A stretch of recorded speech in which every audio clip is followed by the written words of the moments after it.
News 7 தமிழின் 8 மணி செய்திகளுக்கு உங்களை வரவேற்பது கோபாலகிருஷ்ணன்.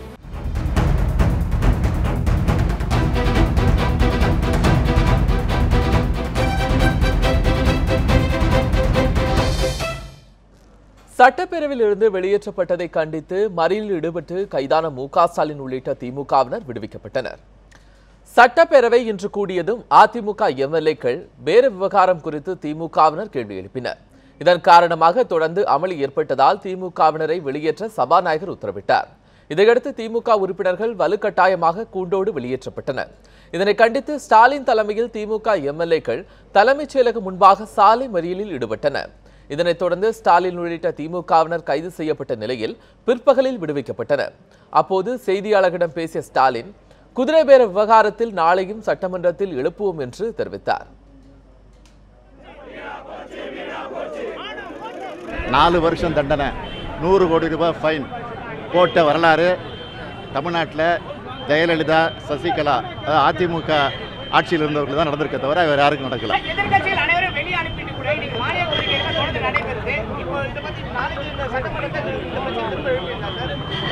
நிச்சயமாக எழுப்புவோம். நீங்கள் மிகப்பெரிய தவறை மறைப்பதற்காக இதுபோன்று செய்கிறீர்கள். இது நிச்சயமாக விவாதத்துக்கு வர வேண்டும். என்ன உண்மை நடந்தது தெரிய வேண்டும் என்ற நோக்குடன் நாங்கள் பேசும் பொழுது எங்களுக்கும் பேசுவதற்கு வாய்ப்பு தரவில்லை. அதிமுகவும் திமுகவும் பேசி வைத்துக் கொண்டுதான் சட்டசபையில் அமளி செய்வதாக மத்திய அமைச்சர் பொன் ராதாகிருஷ்ணன் குற்றம் சாட்டியுள்ளார். சென்னையில் நியூஸ் 7 தமிழுக்கு பேட்டியளித்த அவர், அதிமுக மற்றும் திமுகவால் எந்த நலத்திட்டங்களையும் மக்களுக்கு கொண்டுவர இயலாது என்று விமர்சனம் செய்தார். 2 கழகங்களைச் சேர்ந்தவர்களும் அவர்களுக்குள் ஒரு ஒப்பந்தம் செய்துதான் இதை செய்து கொண்டிருக்கின்றார்கள். தயவு செய்து இந்த நாடகத்தை எல்லாம் நிறுத்தி கொண்டு சட்டசபையில் விவாதங்களை முறைப்படி நடத்தி எது மக்களுக்கு தேவையோ அதை நிறைவேற்றக்கூடிய வகையில் வர வேண்டும் என்று நான் கேட்டுக்கொள்கிறேன். எடப்பாடி பழனிசாமி தலைமையிலான ஆட்சிக்கு ஆதரவு தருவதற்கு பணம் பெற்றதாக கூறப்படும் குற்றச்சாட்டிற்கு மனிதநேய ஜனநாயக கட்சியின் தலைவர் தமிமுன் அன்சாரி மறுப்பு தெரிவித்துள்ளார். சென்னையில் இன்று செய்தியாளர்களுக்கு பேட்டியளித்த அவர் இவ்வாறு தெரிவித்தார்.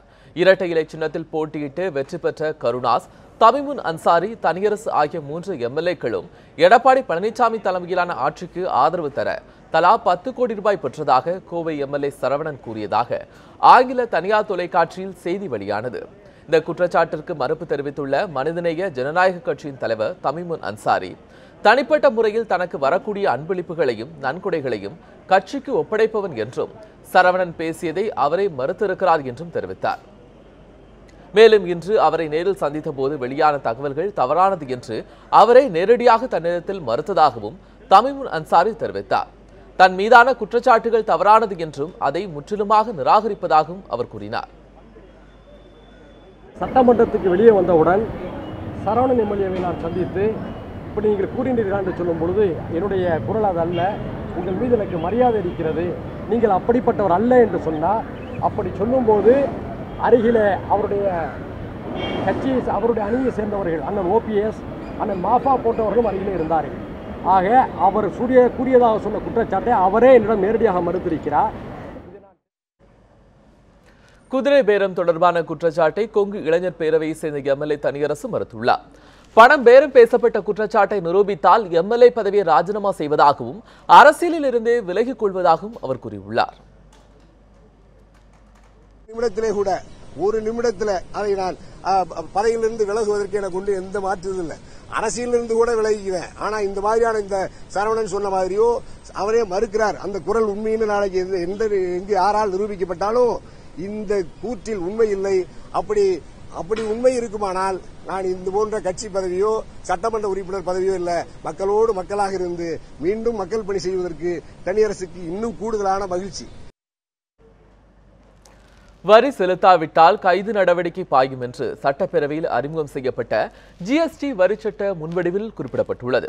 தமிழக சட்டசபையில் தமிழ்நாடு சரக்குகள் மற்றும் சேவைகள் வரி சட்ட முன்வடிவை மாநில வணிக வரித்துறை அமைச்சர் கே.சி. வீரமணி தாக்கல் செய்தார். சுமார் 280 பக்கங்கள் கொண்ட அந்த சட்ட முன்வடிவில் தமிழக அரசு அறிவிக்கை மூலமாக தெரிவிக்கும் தேதியிலிருந்து தமிழ்நாடு சரக்குகள் மற்றும் சேவைகள் வரி சட்டம் மாநிலம் முழுவதும் அமலுக்கு வரும் என்று தெரிவிக்கப்பட்டுள்ளது. இதன் மூலம் சரக்கு மற்றும் சேவை ஆகியவற்றின் உற்பத்தி அல்லது இறக்குமதி தொடங்கி சில்லறை விற்பனை வரை ஒவ்வொரு நிலையிலும் வரி விதிக்கப்படும் என்று தெரிவிக்கப்பட்டுள்ளது. மேலும் சரக்குகள் மற்றும் சேவை வழங்கல் தொடர்பாக மத்திய மற்றும் மாநில அரசுகள் விதிக்கும் வரி இனி ஒருமுகப்படுத்தப்படும் என்றும் கூறப்பட்டுள்ளது. இந்த சட்டத்தை மீறுவோருக்கு விதிகளில் தண்டனைகள் வகை செய்தல் மற்றும் வரி செலுத்துவோரை ஜிஎஸ்டி வரிக்கு ஏதுவாக சீராக மாற்றம் செய்வதற்கு வழிவகை செய்யப்படும் என்றும் கூறப்பட்டுள்ளது. மேலும் மத்திய அரசின் அறிவுறுத்தலின் பேரில் பல்வேறு சிறப்பு அம்சங்களை முன்வைத்து தமிழ்நாடு ஜிஎஸ்டி வரிச்சட்ட முன்வடிவு அறிமுகம் செய்யப்படுவதாகவும் அமைச்சர் கே.சி. வீரமணி கூறினார். சென்னையில் கூடுதலாக 100 புதிய சிற்றுந்துகள் விரைவில் இயக்கப்பட உள்ளதாக போக்குவரத்து துறை அமைச்சர் விஜயபாஸ்கர் தெரிவித்தார். சென்னை கிரீன்வே சாலையில் உள்ள அண்ணா மேலாண்மை வாரியத்தில் போக்குவரத்து துறை ஆய்வுக் கூட்டம் நடைபெற்றது. அமைச்சர் விஜயபாஸ்கர் தலைமையில் நடந்த இந்த ஆலோசனை கூட்டத்தில் தமிழகம் முழுவதும் இருந்து வட்டார போக்குவரத்து அலுவலர்கள் கலந்து கொண்டனர். ஆய்வுக் கூட்டத்திற்கு பின்னர் செய்தியாளர்களிடம் பேசிய அமைச்சர் விஜயபாஸ்கர் அதிகரித்து வரும் விபத்துக்களை தடுக்க உரிமங்கள் வழங்குவதில் கட்டுப்பாடுகள் விதிப்பது உள்ளிட்ட பல்வேறு அம்சங்கள் பற்றி ஆலோசனைகள் செய்யப்பட்டதாக கூறினார். சென்னையில் ஏற்கனவே 200 சிற்றுந்துகள் இயக்கப்படுவதாகவும் நெரிசல் உள்ள இடங்களில் கூடுதலாக 100 சிற்றுந்துகள் புதிதாக விரைவில் இயக்கப்பட உள்ளதாகவும் அவர் கூறினார்.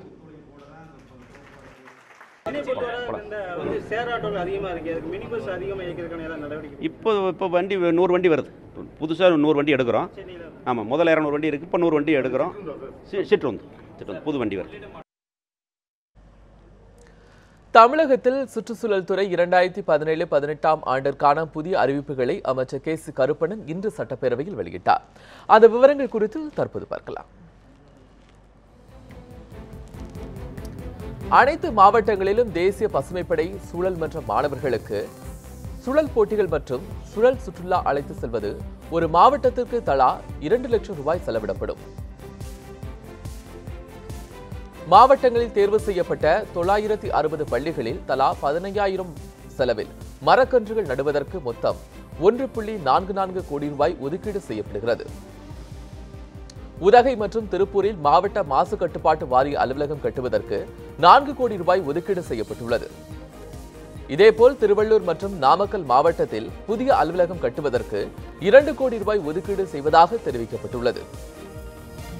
தமிழகத்தில் சுற்றுச்சூழல் மேம்பாட்டில் சிறந்து விளங்கும் கல்வி நிறுவனங்களுக்கு இந்த ஆண்டு முதல் 2 லட்சம் ரூபாய் செலவில் பசுமை விருதுகள் வழங்கப்படும். திருநெல்வேலி மாவட்டத்தில் 1 கோடி ரூபாய் செலவில் புதிய மண்டல அலுவலகம் கட்டப்படும். 25 லட்சம் ரூபாய் செலவில் மாசு கட்டுப்பாட்டு வாரியத்தின் பொறியாளர்கள் மற்றும் விஞ்ஞான அலுவலர்களுக்கு உயர்திறன் பயிற்சி வழங்கப்படும்.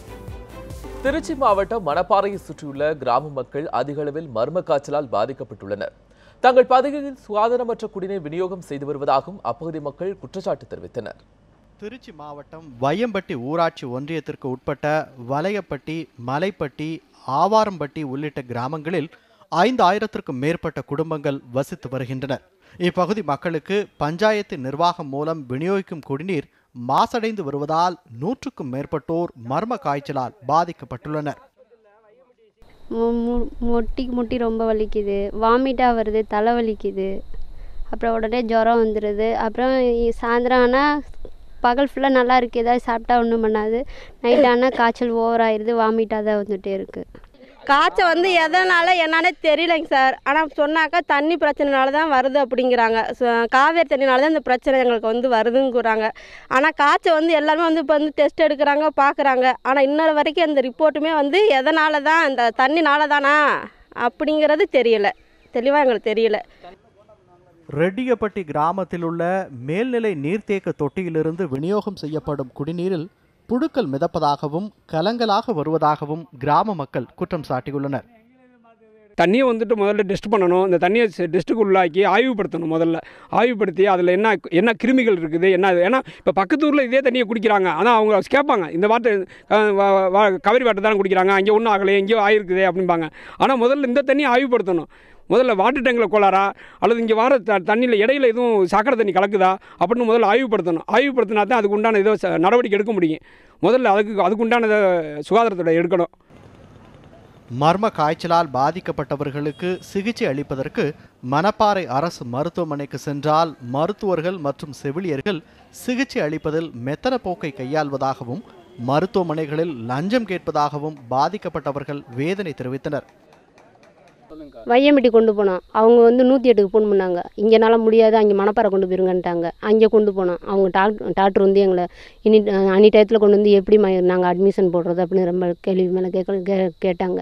நான் வந்து லேடிஸ் தான் வந்திருக்கேன் சார், இந்நேரத்தில் எங்கேயும் சார் என்னை கொண்டு போக சொல்கிறீங்க அப்படின்னு சொன்னோன்னே அப்புறமேலு ரொம்ப கோவமாக பேசினாங்க சார். கோவமாக பேசிட்டு அதுக்கு மேலே அங்கே காசு 50 ரூபா கொடுத்த பின்னாடி அதுக்கு மேலே அட்மிஷன் போட்டு விட்டாங்க. இக்கிராமங்களில் நிலவும் பிரச்சனைகள் குறித்த எந்த அதிகாரிகளும் இதுவரை நடவடிக்கை எடுக்காததால் கிராம மக்களின் கோரிக்கை மனுவை ஆளுநருக்கு அனுப்பியுள்ளனர். காய்ச்சல் வந்த உடனே நிறைய பேருக்கு பரவ ஆரம்பித்ததும் முதல்ல ஜிஹெச்சில் போய் கம்ப்ளைண்ட் பண்ணோம். ஜிஹெச்சில் இருந்து நிலவேம்பு கஷாயம் வச்சு கொடுங்க, நிலவேம்பு கஷாயம் வச்சு கொடுங்க, எங்களால் வர முடியலை அப்படின்னு சொல்லி சொன்னாங்க. சரி நீங்கள் வர முடியலைன்னா எங்கள்கிட்ட கொடுங்க, நானே வச்சு கொடுக்குறேன்னு சொல்லி நிலவேம்பு கஷாயம் 2 நாள் வச்சு கொடுத்தோம். ஆனால் அதுக்கப்புறம் காய்ச்சல் நிற்கலை. எதுவும் சரியான சுகாதாரத்துறையிலேருந்து வலையபடியில் வந்து எந்த நடவடிக்கை எடுக்கலை. அதனால் ஊரில் மனு எழுதி ஊரில் எல்லாத்துட்டையும் கையெழுத்து வாங்கி ஆளுநருக்கு அனுப்பியிருக்கோம். அடிப்படை வசதிகளை எதிர்பார்த்து காத்திருக்கும் இவர்களுக்கு முறையான சிகிச்சை அளிக்க மாவட்ட நிர்வாகமும் நகராட்சி நிர்வாகமும் உரிய கவனம் செலுத்தி நடவடிக்கை எடுக்க வேண்டும் என்பதே பாதிக்கப்பட்டவர்களின் வேண்டுகோளாக உள்ளது. இந்த கிராமத்தில் வந்து பெரும்பாலான சிறியவர்கள் முதல் பெரியவர்கள் வரை தொடர்ந்து காய்ச்சலால் வந்து அவதிக்குள்ளாக இருக்கிறார்கள். உடனடியாக நகராட்சி அலுவலக அதிகாரிகள் உடனடியாக இந்த கிராமத்தை ஆய்வு செய்ய வேண்டும். அதே போல் ரெட்டியப்பட்டி இருக்கக்கூடிய மேல்நிலை நீர்த்தேக்க தொட்டியிலிருந்து விநியோகிக்கக்கூடிய குடிநீரை ஆய்வு செய்து உடனடியாக அதுக்கு மாற்று ஏற்பாடு செய்ய வேண்டும் என்பது இவர்கள் கோரிக்கையாக இருக்கிறது. அது மட்டும் இல்லாமல் தற்பொழுது இந்த காய்ச்சலால் அவதிக்குள்ளாக இருக்கக்கூடிய மக்களுக்கு இந்த கிராமங்களுக்கு வந்து மருத்துவ முகாம் அமைத்து இவர்களுக்கு உரிய சிகிச்சை அளிக்க வேண்டும் என்பதுதான் இவர்கள் கோரிக்கையாக இருக்கிறது. ஒளிப்பதிவு அசோக்குமாருடன் மகாலிங்கம், நியூஸ் 7 தமிழ், திருச்சி. உலக சுற்றுச்சூழல் தினத்தை முன்னிட்டு உலகம் வெப்பமயமாதலை தடுக்க மாமல்லபுரத்தில் 250 மரக்கன்றுகளை நடும் விழிப்புணர்வு நிகழ்ச்சியை நடிகர் விவேக் துவக்கி வைத்தார். பின்னர் விழாவில் பேசிய அவர் வருங்காலங்களில் வெப்பத்தின் தாக்கம் அதிகரிக்கும் என்றும் அதனால் ஒவ்வொருவரும் ஒவ்வொரு மரக்கன்றை நட்டு வைத்தால் பூமி வெப்பமயமாதலை தடுக்கலாம் என்றும் தெரிவித்தார். அதன் மூலம் சுற்றுச்சூழலை பாதுகாக்கலாம் என்றும் இதனை ஒரு சபதமாகவே அனைவரும் எடுத்துக்கொள்ள வேண்டும் என்றும் நடிகர் விவேக் வலியுறுத்தினார். இந்நிகழ்ச்சியில் ஐஜி செந்தாமரை கண்ணன் உள்ளிட்ட ஏராளமான பள்ளி மாணவர்கள் மற்றும் பலர் கலந்து கொண்டனர். இத்துடன் இந்த செய்தி தொகுப்பு நிறைவடைகிறது. மேலும் பல செய்திகளுக்கு தொடர்ந்து இணைந்தீர்கள் நியூஸ் 7 தமிழோடு.